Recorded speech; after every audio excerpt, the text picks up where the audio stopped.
उसके बाद स्टूडेंट्स जो हमारे पास क्वेश्चन नंबर 2 है वो हमारे पास क्या, right the following in standard notation, यानी कि हमें क्वेश्चन को किस फॉर्म में कन्वर्ट करना है, स्टैंडर्ड नोटेशन में। तो आपको याद होगा कि जो स्टैंडर्ड नोटेशन है वहाँ पे हम पॉइंट को हम कहाँ में मूव करते हैं, at the end of digit. यानी जैसे हमारे पास फर्स्ट क्वेश्चन है वो क्या है 9.067 × 10⁻⁵।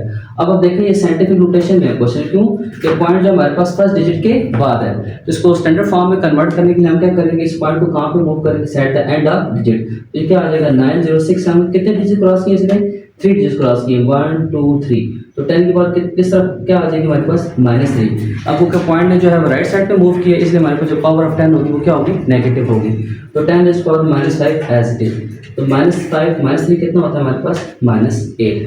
अब 10 की पावर -8 का मतलब क्या है कि जो हमारे पास नंबर ऑफ जीरोस हैं वो हमारे पास किस तरफ शिफ्ट होंगे, लेफ्ट साइड के ऊपर, यानी कि डिजिट के पीछे। तो इसको 10 की पावर -8 को कैसे लिखेंगे, सबसे पहले आपने 9067 को लिखना है। अब हमने क्योंकि कितनी पावर कंप्लीट करनी है, 8 कंप्लीट करनी है। इस 8 को कंप्लीट करने के लिए हम फिर हम इसमें 4 जीरो और लगाएंगे, जैसे ये देखें 1 2 3 4। जैसे ही 4 जीरो कंप्लीट हो तो यहाँ पे क्या लगा देंगे, पॉइंट लगा देंगे। तो टोटल कितने डिजिट्स होने चाहिए, 8 होने चाहिए। इस 10 की पावर 8 के साथ आपने इसको मैच भी करना है, चेक करना एक दफ़ा, 1 2 3 4 5 6 7 8। अब 10 की पावर -8 जो वो हमारे पास क्या कंप्लीट है। उसके बाद हमारे पास क्वेश्चन नंबर 2 क्या है, 5.64 × 10⁻�0। अब आप देख सकते हैं 10 की पावर 0 आपको याद होगा किसकी इक्वलेंट होती है, हमारे पास 1 की इक्वलेंट होती है। जस्ट हम क्या करेंगे, 10 की पावर 0 की जगह पे क्या लिख देंगे 1, तो हमारे पास आंसर क्या आ जाएगा 5.64। इसके बाद हमारे पास क्वेश्चन नंबर 3 जो है वो क्या है हमारे पास 6.53 × 10⁻⁶। अब आपको याद होगा कि स्टैंडर्ड नोटेशन में पॉइंट कहाँ पे लिख जाते हैं, at the end of digit. तो क्या आ जाएगा, कितने डिजिट क्रॉस किए इसने, 2 डिजिट क्रॉस किए, 1 2। तो ये क्या आ जाएगा 10 की पावर -2 और 10 की पावर -6 जो है वो कैसे आ जाएगी, एज इट इज आ जाएगी। -2 -6 मेक्स -8, ये -8 आ गया। अब देखिए फिर 10 की पावर -8 आ गई ना, तो नंबर ऑफ जीरोस हम किस तरफ लगाएंगे, डिजिट के पीछे। तो उसको लिखने का तरीका क्या है, -8 को 653 आपने एज इट इज लिखा। अब देखें 653 में कितने डिजिट्स हैं, 3 हैं, यानी कि 3 डिजिट्स हैं, हमने पावर कितनी कंप्लीट करनी है, 8 -8 सॉरी। तो इसमें हम कितने जीरोस और लगाएंगे, 5 जीरो लगा देंगे, 1 2 3 4 5। तो 5 जीरो ये हो गए और 653 ये होती है, तो टोटल कितने हो जाएंगे, 8 हो जाएंगे। तो हमारे पास जो 10 की पावर -8 जो है वो क्या हो जाएगी, कंप्लीट हो जाएगी। इसके बाद 3.1415 × 10⁻⁹। तो आपको याद होगा स्टैंडर्ड नोटेशन में हम पॉइंट कहाँ पे लिख जाते हैं, at the end of digit. तो ये हमारे पास कितने डिजिट क्रॉस कर रहे हैं, ये पॉइंट यहाँ पे है ना, तो कितने डिजिट क्रॉस किए इसने, 1 2 3 4। तो 4 डिजिट क्रॉस किए, तो यहाँ पे क्या लिख दूंगा, 10⁻⁴ -4 क्यों लिखा, क्योंकि हमारे पास जो पॉइंट है वो किस तरफ शिफ्ट हो रहा है, राइट साइड के ऊपर। तो 10⁻9 एज इट इज आ जाएगी, 9 में से 4 भी कितने आ गए, 5। अब देखें 10 की पावर +5 है, +5 में क्या होगा, जो नंबर ऑफ जीरोस होंगे वो किस तरफ बढ़ेंगे, राइट साइड के ऊपर। तो जस्ट आपने 10 की पावर 5 की जगह क्या लिखिए, 5 जीरो लिखिए, 1 2 3 4 5, ये 5 जीरोस लिखिए, और 3 1 4 1 5 ये हमारे पास क्या हो जाएगा, एज इट इज आ जाएगा।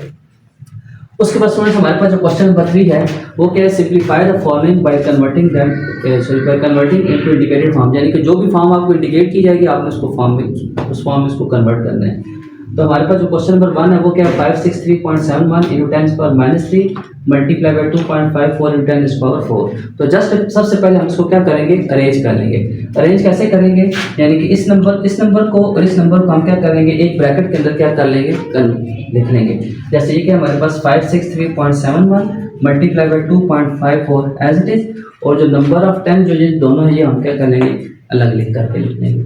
अगर आप इन दोनों वैल्यूज को मल्टीप्लाई करें तो हमारे पास क्या आंसर आ जाता है, 1431.8234 × 10⁻⁴ -3। हमने इसको मैंने क्या कर दिया, कंबाइन कर, याद होगा आपको कि अगर दोनों बेसिस सेम है तो पावर क्या हो जाती है, ऐड हो जाती है। 4 - 3 को मैंने एक स्टेप में लिख दिया। अब इसको साइंटिफिक नोटेशन में कन्वर्ट करना है, तो पॉइंट हम कहाँ पे मूव करेंगे, after first non zero digit, ठीक हो गया। तो अब देखिए पॉइंट यहाँ पे ना, इससे कितने डिजिट क्रॉस किए, 1 2 3, यानी कि 3 डिजिट क्रॉस किए इसने। तो हमारे पास 10 की बात हम क्या लिख लूँगा, +3। तो पॉइंट क्योंकि हमारे पास लेफ्ट साइड में मूव कर रहा है, तो 10 की पावर किस में लिखेंगे, प्लस में। तो इसलिए +3 लिख लिया। और 4 में से 3 है वो हमारे पास किसके बराबर होता है 1 के। तो 3 में 1 अगर हम ऐड कर दें तो कितनी आ जाएगी 4।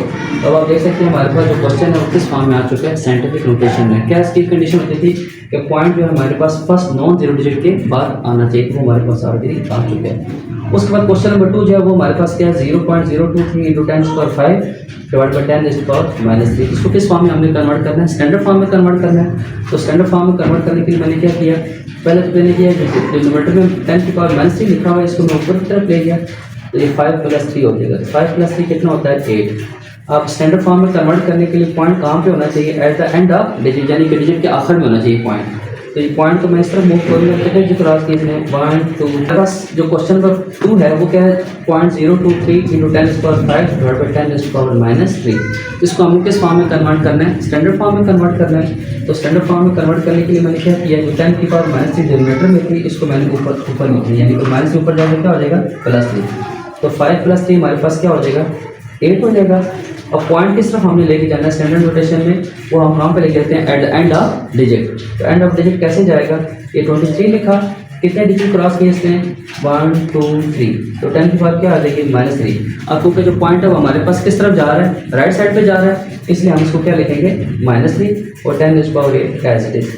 तो 8 में से 3 गए कितने हो गए 5 हो गए।